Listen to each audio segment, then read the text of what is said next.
La question de l'évaluation des apprentissages a toujours suscité beaucoup d'interrogations du corps enseignant à tout niveau. L'approche par compétences, APC, questionne avec force les enseignants sur les fondements de l'évaluation des apprentissages en termes de validité, de fiabilité et d'équité de traitement entre les étudiants.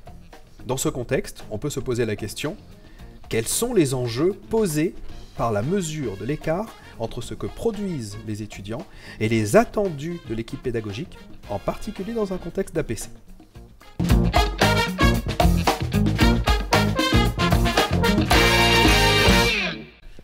Bonjour et bienvenue dans cette nouvelle causerie de la série Enseignement et Innovation de la collection Pédagogie de l'Université numérique de La Réunion. Aujourd'hui, j'ai le plaisir d'accueillir Anne de Mester, docteur en sciences médicales et docteur en sciences de l'éducation à l'Université d'Aix-Marseille. Bonjour Anne. Bonjour Didier, je suis maître de conférence en sciences d'éducation et de la formation à Aix-Marseille Université. Alors Anne, quelles sont les principales caractéristiques de l'évaluation mise en œuvre dans une approche par compétences, les fameuses APC? Eh bien, l'approche par compétences ne change rien. L'évaluation reste un point central et pour tous les enseignants, et la problématique de l'évaluation est re-questionnée, comme vous nous l'avez signalé, avec l'approche par compétences. Donc ça stresse tout le monde, effectivement, parce que on se dit qu'est-ce qu'il faut évaluer, est-ce qu'on peut encore évaluer des connaissances, avec quels outils? On se pose finalement les bonnes questions, mais l'évaluation reste une évaluation, c'est-à-dire qu'on va porter un jugement de valeur sur la production du travail de l'étudiant. Alors on va essayer de décortiquer ensemble un petit peu cette évaluation, avec déjà à quel moment est-ce qu'il faut se poser la question de cette évaluation dans une démarche APC. Alors je vais vous présenter un petit schéma sur lequel on voit apparaître l'évaluation en deux endroits. L'évaluation va se penser très tôt, donc ça c'est une préconisation qui est faite en pédagogie. On doit toujours penser l'évaluation très tôt dans le parcours de l'étudiant. Vous voyez qu'ici, on la pense au niveau de l'étape 3-4. Si dans une démarche de transformation centrée sur le développement des compétences, approche par compétences, on identifie 8 démarches telles que préconisées par Jacques Tardif, eh bien, l'évaluation va arriver entre l'étape 3 et 4, c'est-à-dire quand on a défini les compétences pour la formation, et elle va revenir quand on est précisément vers le bout, juste avant la mise en œuvre, on va définir des grilles critériées pour aller observer les compétences dans les situations d'apprentissage et d'évaluation. Donc ça se fait en deux étapes, une ébauche qui teste la faisabilité et ensuite quelque chose de beaucoup plus affiné qui vraiment va être opérationnel. D'accord. Alors, sur quoi exactement va porter l'évaluation dans le cadre d'une démarche APC? Est-ce que ça va être sur les compétences, sur la progression des apprentissages? Eh bien, cette évaluation va essentiellement viser les compétences, mais il n'y a pas de compétences sans connaissances. Donc, on va avoir en fait deux niveaux. On dit qu'on va évaluer régulièrement les ressources, c'est-à-dire les connaissances que l'étudiant doit absolument acquérir, et il faut les contrôler parce que sinon, voilà, ils ne vont pas apprendre. Donc il faut les encourager justement avec des contrôles de ces connaissances. Et puis on va ensuite observer la compétence.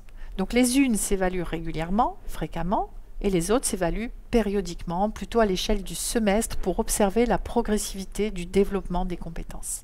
D'accord. Alors, lorsqu'on parle de ces évaluations, on entend souvent des notions qui reviennent, qui sont les notions d'attendu et les notions d'acquis. Est-ce que vous pourriez nous en dire plus? Oui, alors l'acquis, c'est vraiment ce que l'étudiant aura validé. Donc parfois on parle d'acquis visé. On se projette déjà dans ce qui va être atteint. Mais l'attendu, c'est vraiment ce que le professeur attend de l'étudiant. Donc cet attendu, moi j'aime bien ce mot parce qu'il s'adapte à tout type d'attendu. Qu'on attende une compétence, qu'on attende un objectif, une capacité particulière, on peut utiliser ce mot qui n'est pas connoté. Et puis l'acquis, c'est ce qui aura été validé, c'est le niveau observé. D'accord. Alors, on parle aussi souvent de performance. Que signifie la performance en APC? Alors, la performance, c'est vraiment quelque chose de très important dans l'APC parce qu'on décrit des niveaux de performance.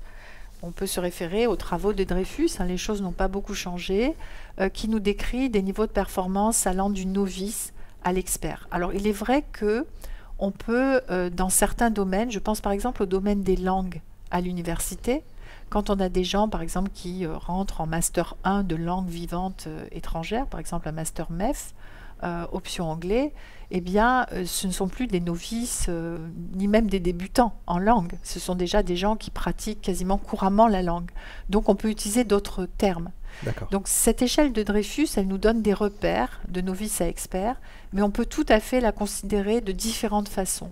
D'abord, on peut modifier le vocabulaire, on peut modifier les mots qui font écho dans notre champ disciplinaire ou en fonction de nos attentes pour le parcours de l'étudiant. Ensuite, on peut retenir par exemple 3 niveaux sur 5 en se disant je vais accompagner mes étudiants, mes jeunes diplômés jusqu'au niveau compétent et ensuite ça sera l'affaire du monde professionnel. Donc on se dit l'expert dans ce cas-là est quelqu'un qui est dans le monde professionnel, quelqu'un qui exerce déjà un métier. Mais on peut aussi avoir des formations où l'on vise l'étudiant expert. Ça dépend du niveau de formation, j'imagine. Exactement, et puis aussi de la granularité et du choix de l'équipe.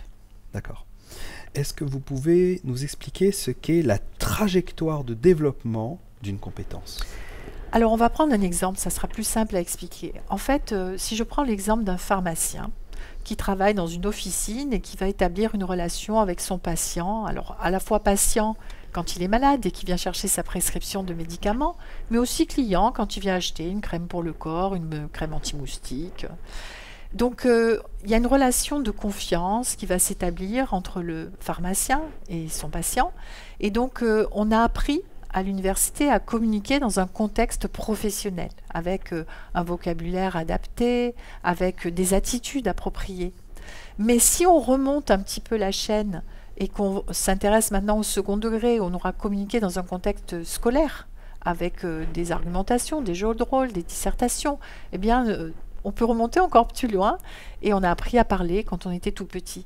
Donc en fait, chacune de nos compétences professionnelles trouve ses racines dans les compétences socles qui sont travaillées à la petite école. Donc parler, lire, compter, rentrer en relation avec les autres.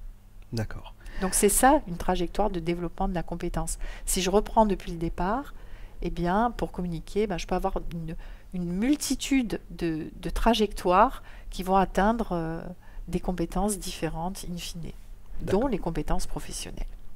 C'est bien entendu. En quoi est-ce qu'on peut dire que l'approche par compétences permet une évaluation individualisée? Eh bien parce que on peut prévoir des niveaux de développement différents en fonction de nos étudiants. Et par exemple pour l'université inclusive, qui va intégrer avec attention des étudiants qui sont porteurs de différents niveaux de handicap, on peut aussi adapter nos attendus et donc personnaliser les parcours, les individualiser. Il y a aussi la vitesse, le rythme des apprentissages peut être différent pour chacun. Et puis alors pour les plus brillants, on peut aussi accepter de valider des niveaux supérieurs à ceux attendus. D'accord. Comment est-ce que je peux noter une compétence? Alors on pourrait se débarrasser des notes. On est très habitué à ça et les étudiants le sont encore plus que nous. Tout à fait. Dans les filières sélectives, par exemple, je me rappelle d'une discussion avec des élèves ingénieurs de l'INSA Lyon où quand on a abordé cette question de la notation et de la possibilité de pouvoir supprimer les notes, ils étaient très très réactifs et complètement braqués contre ça parce qu'ils disaient vous allez nous enlever tous nos repères. Voilà, donc il faut faire attention avec ça. Mais penser que la notation chiffrée est obligatoire et que Apogée l'exige, ce n'est pas tout à fait vrai. On peut se débrouiller autrement, nous l'avons fait à l'INSPEDEX Marseille. Donc on attend aussi des outils qui nous permettront de faire ça plus facilement, qui s'adapteront à toute possibilité de notation. On est plutôt dans des notations qualitatives qui font référence au niveau de performance. Il est atteint, non atteint, dépassé. Donc chacun choisira un petit peu son registre. Ses valeurs, ses échelles. Et si vraiment il faut une note, il vaut mieux commencer par la pression qualitative et ensuite la transformer en note. Voilà, il y aura moins de nuances, ça sera moins discriminant, mais ce n'est pas tellement l'objectif dans l'approche par compétence. On ne cherche pas la discrimination comme quand on veut sélectionner des gens à un concours. D'accord. C'est là qu'on voit en tout cas à quel point l'APC a un impact sur la pédagogie, l'ingénierie de formation, mais également des aspects de scolarité. Absolument, et il faudra aussi expliquer tout ça, cette transformation, aux collègues administratifs qui gèrent la scolarité, la Les aspects saisie des notes, scolarité. effectivement. Tout à fait. Alors, vous disiez que les étudiants, eux aussi, cette transformation ne va pas toute seule. Mais oui, parce que les étudiants, ils ont des attentes. Quand ils viennent à l'université, bon, bah voilà, ce sont des grandes personnes qui ont beaucoup de liberté. C'est une étape hein, Oui. de rentrer dans la vie étudiante. Et on a des attentes. On se dit, on va aller en amphithéâtre, et puis on aura des cours magistraux, on va prendre des notes ou pas, et on va aller au cours ou pas.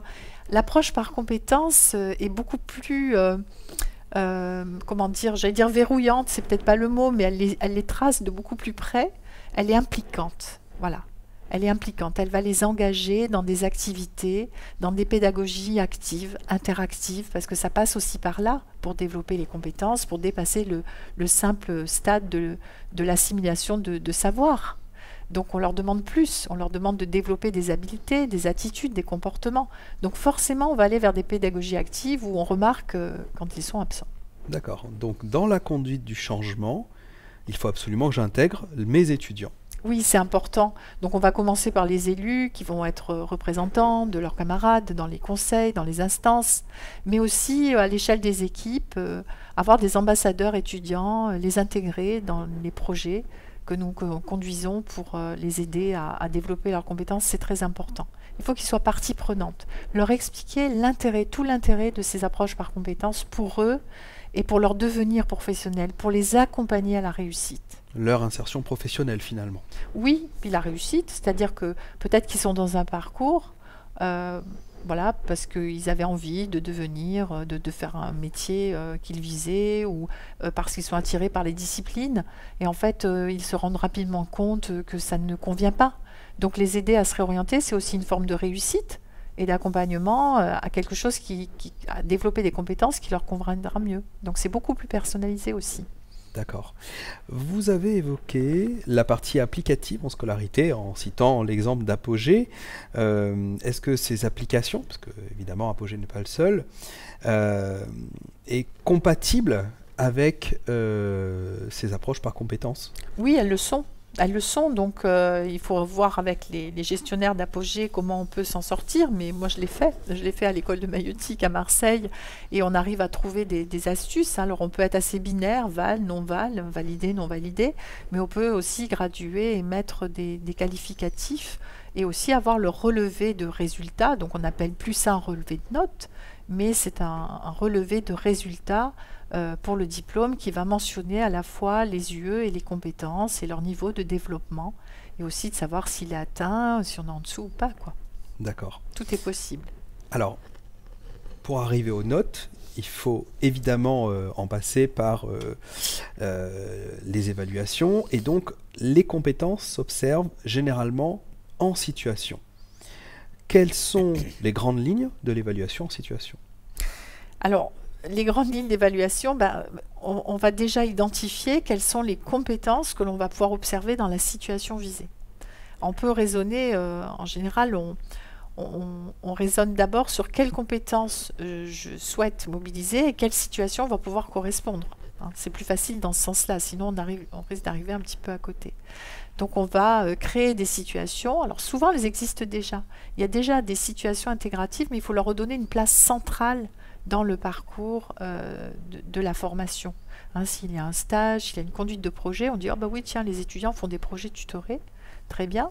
Mais dans une approche par compétence, ce projet va pouvoir prendre beaucoup plus, être mis beaucoup plus en valeur, prendre plus de place, et peut-être on va se dispenser d'autres formes d'évaluation, et pour gagner plus de temps, afin de bien observer, de mobiliser du monde autour de ces SAE.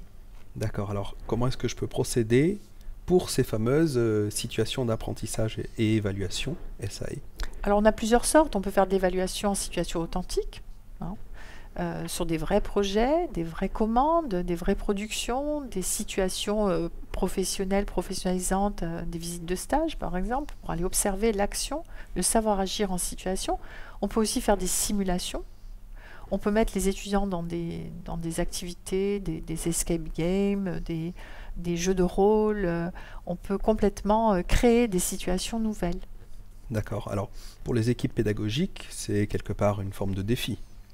Oui et non, c'est un défi, mais bon, ça se fait bien. Ça, c'est bien. Il faut avoir des grilles critériées. Donc c'est ça l'astuce, hein. Et puis un D'accord. petit peu, oui, il faut une petite dose de créativité. C'est là où je pense qu'il faut être plusieurs pour faire émerger des idées. Bon, il vaut mieux que les équipes pédagogiques se mettent à plusieurs pour travailler sur CSAE, alors. Oui, mais s'inspirer les unes des autres. Et puis il commence à y avoir aussi des conseils, des références, des ouvrages. Voilà, mais c'est important de pouvoir échanger au sein de la communauté universitaire parce qu'il y a déjà plein de gens qui font des SAE. Alors j'imagine que c'est plus simple lorsqu'on est dans une formation qui est professionnalisante. Oui, c'est toujours plus facile parce que on a un modèle de ce qui est attendu. Donc c'est plus facile de se projeter. Mais on peut aussi créer des situations dans des formations. Par exemple, la licence de droit, on peut créer des résolutions de cas juridiques et qui, à l'échelle d'une formation de licence, sont tout à fait des situations intégratives parce qu'elles vont mobiliser les connaissances de plusieurs cours, de plusieurs enseignements, des capacités aussi de raisonnement juridique avec un vocabulaire approprié. Donc ce sont tout à fait des situations intégratives qui vont se faire à la faculté dans une salle de cours. Donc c'est pas très compliqué à mettre en œuvre. Donc on peut le mettre en place même dans le cadre des formations massifiées. Oui, on pourrait, effectivement. Alors on nous avance souvent, oui, mais je suis tout seul pour le faire. Oui, mais combien vous avez d'étudiants? Quelques centaines. Alors si vous n'êtes pas tout seul, s'il y a quelques centaines d'étudiants, donc il faut peut-être aussi que ça mobilise les collègues autour des tâches d'évaluation. Et voilà, on peut... On en revient à l'équipe pédagogique qui doit se fédérer autour du projet d'APC. Exactement, et se répartir les tâches de façon équitable. D'accord. Alors, est-ce que vous pouvez nous indiquer comment procéder dans ce cas-là? Par rapport à quoi? Par rapport à ces SAE et le défi que ça représente d'en mettre en place. Il faut être créatif, c'est sûr, mais le défi, c'est surtout de... Bon, déjà, il faut avoir évalué la connaissance en amont pour que l'étudiant ait suffisamment de bagages en termes de savoir. Ça, c'est une première chose. Et ensuite, ces SAE, il y a plusieurs façons. Soit on a une SAE entière qu'on va pouvoir utiliser pour observer le développement des compétences, et c'est la répétition de cette SAE qui va faire qu'on s'entraîne, on s'entraîne, on s'entraîne, et un jour, on est prêt, on valide. D'accord. Mais on peut aussi voir les choses avec des jalons. On va demander une petite partie de travail, puis une partie plus conséquente, et on accompagne l'étudiant dans le cheminement jusqu'à avoir quelque chose de très global qu'on va pouvoir évaluer. Je pense par exemple à mon UE de méthodologie de mémoire et de recherche. Donc au premier semestre, ce sont toutes les méthodes de recherche, et au deuxième semestre, il y a la mise en œuvre, il y a une expérimentation sur le terrain avec bien sûr la rédaction et la soutenance du mémoire. Donc avant Noël, j'attends une fiche projet. Mais cette fiche projet, l'étudiant est informé dès le début de l'année, dès la rentrée. Et très vite, j'ai des étudiants qui me renvoient une ébauche de bibliographie, une question de recherche qui est encore maladroite. Et je vais donner mon feedback, je vais donner mon avis sur de nouvelles ressources, sur des ressources qui sont un petit peu obsolètes, qu'il faut actualiser. Et puis, on va cheminer ensemble. Et plus il y a de feedback, alors moi, je suis là pour donner du feedback, mais si on ne me le demande pas, il n'y en a pas. Donc l'étudiant qui joue le jeu d'utiliser ce feedback va être parfaitement prêt à Noël et aura rendu une fiche qui est déjà très consolidée. Celui qui n'a pas joué le jeu, et c'est sa liberté, va me rendre une fiche qui demandera plus d'attention de ma part, plus d'efforts pour lui aussi derrière. D'accord. Donc la posture, j'ai envie de dire, de l'apprenant avec son enseignant doit être lissée. Alors si je prends l'exemple d'un stage avec un maître de stage, il y a peut-être intérêt à faire impliquer l'apprenant lors des échanges pour même son évaluation. Ah oui, c'est l'idéal. Il faudrait vraiment que l'étudiant soit présent au moment des évaluations. Alors, c'est pas la peine d'attendre la fin, parce que la pertinence pour un stagiaire, c'est de pouvoir ajuster son comportement et aussi identifier ce qui est déjà acquis, ce qui l'est moins, sur quoi il doit mettre l'accent au niveau pour combler les manques dans ses apprentissages. Donc l'entretien à mi-stage est indispensable. Et là, effectivement, ça peut être l'occasion d'un échange avec son tuteur, voire le référent de stage qui est à l'université, si c'est possible. Là, tout dépend du nombre d'étudiants que l'on doit accompagner. Moi, personnellement, je fais des visites en entreprise, mais uniquement sur les contrats professionnels. Donc si finalement il y a stage, l'idéal c'est que la grille soit connue en amont, qu'elle soit bien communiquée à l'apprenant et qu'il y ait différentes étapes pour voir l'avancement par rapport à cette grille à mi-chemin et au bout du parcours. Oui, la grille, c'est vraiment un guide pour l'étudiant et ça va lui servir de boussole. Sur la grille, tout est clair. Il sait exactement ce qu'il doit atteindre en termes de compétences, d'attendus. Et au fur et à mesure, il peut s'auto-évaluer. Donc c'est vraiment un guide pour lui. Et ça développe ses capacités d'auto-évaluation, sa réflexivité, comment je peux atteindre ça, de le rendre plus acteur aussi. Tiens, j'ai pas encore vu ça. Donc d'aller demander, de solliciter aussi les gens qui l'accompagnent sur le terrain en disant j'aimerais bien voir cette situation. On ne devient pas manager en observant un manager. On devient manager en assurant des tâches de management, en conduisant des réunions. Tout à fait. Oui, tout à fait. Donc c'est ça aussi, les étudiants n'osent pas demander. Mais dans une position d'observateur, ça n'est pas suffisant. À minima, il faut avoir une observation apprenante, critique. Oui, active. Oui, effectivement. Alors, on a évoqué qu'il n'y avait pas de compétences sans connaissances. Dans le cadre d'une démarche APC, que devient l'évaluation des connaissances ? Est-ce que ça existe toujours ou alors on ne parle plus d'évaluation des connaissances ? Il faut surtout qu'elle existe toujours parce que sinon on risque effectivement d'être un petit peu surpris à la fin du parcours ou d'observer qu'il y a quelque chose qui s'est délité. Donc ça, je pense que c'est un message aussi très important pour les collègues, c'est de dire les savoirs que vous devez transmettre. Alors, j'aime pas trop ce mot de transmission parce que tout le monde sait que le savoir ne se transmet pas mais qu'il se construit. Pour autant, le professeur fait signe vers les savoirs qui sont importants. On va viser la pertinence plutôt que l'exhaustivité. Parce que maintenant, bon, voilà, on apprend à nos étudiants à aller chercher ce qui leur manque au bon endroit, avec un esprit critique, des ressources valides. Mais il faut contrôler les connaissances. Les connaissances qui permettent de construire les compétences doivent être contrôlées de manière régulière. On va contrôler ces ressources. Alors, on pourrait gagner du temps, par exemple, en faisant des QCM. On peut réhabiliter, le QCM a toute sa place dans une approche par compétence. Ça peut sembler contradictoire, mais ça permet aux étudiants d'apprendre. Donc encore une fois, la connaissance n'est pas exclue de l'approche compétence. Non, on entretient souvent cette dichotomie entre connaissances et compétences. Par exemple, on parle de bloc de compétences aujourd'hui, et parfois on entend le mot bloc de connaissances et de compétences. Et on dirait que ce sont deux choses différentes qui s'opposent, qui se confrontent. Or, la compétence, c'est quoi? C'est ce savoir-agir complexe qui mobilise des ressources internes et externes, mais dans les ressources internes, il y a la connaissance, les habiletés manuelles, gestuelles, intellectuelles et les attitudes et comportements. Savoir-agir complexe, c'est bien retenu. Alors, on arrive un petit peu au terme de notre échange. Quel conseil opérationnel est-ce que vous donneriez à des collègues qui veulent évaluer des compétences? Eh bien, j'en donnerai 5 messages clés. Le premier message, ça serait d'évaluer régulièrement les ressources, comme je viens de le dire. Le deuxième, ça serait d'identifier clairement les situations d'apprentissage et d'évaluation qui seraient les plus pertinentes par rapport au parcours, mais surtout en re-questionnant ce qui existe déjà et en valorisant, en les améliorant, en rajoutant un petit peu de pratique réflexive, simplement parfois avec un petit assaisonnement bien pensé avant, pendant la situation et ensuite après aussi avec la pratique réflexive. Troisième conseil, objectiver l'évaluation en utilisant des grilles critériées. Parce que si on veut être plus nombreux à évaluer les étudiants, il faut absolument avoir une vision consensuelle, partagée, et donc essayer d'objectiver au maximum avec des critères, des indices qu'on aura travaillé ensemble. Et puis donner ces grilles aux étudiants aussi, bien sûr, pour ne pas être piégeux.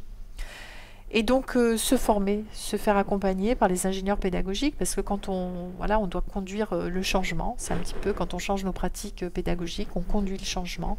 Et donc c'est toujours quelque chose qui est bouleversant, et il faut se faire accompagner. Et informer nos étudiants, bien entendu. Toujours partie intégrante du processus. Oui. C'est bien noté. Eh bien, cet échange touche maintenant à sa fin. Merci encore Anne de Mester pour ces clés sur l'évaluation des compétences dans le cadre d'une démarche APC. Et quant à moi, je vous donne rendez-vous pour une prochaine causerie, toujours sur le thème de l'innovation dans l'enseignement. Merci Didier. Merci Anne.